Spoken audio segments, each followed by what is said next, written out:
अक्कलकोटमध्ये घडलेली स्वामींची ही खरी लीला पाहून विज्ञानानेही हात टेकले।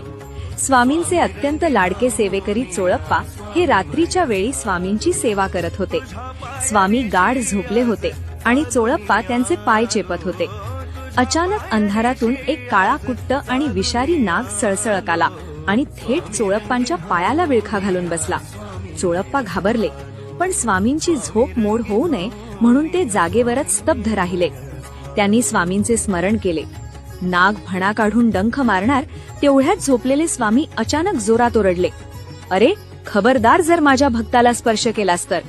आणि काय आश्चर्य, त्या विषारी नागाने एका सेकंदात आपली फणा खाली घेतली आणि चोळप्पांच्या पायाचा विळखा सोडून तो शांतपणे तिथून निघून गेला। झोपेतूनही आपल्या भक्तांचे रक्षण करणाऱ्या अक्कलकोटच्या स्वामींच्या चरणांत सर्व ब्रह्मांड आहे। तुमचाही या परब्रह्मावर विश्वास असेल तर कमेंटमध्ये श्री स्वामी समर्थ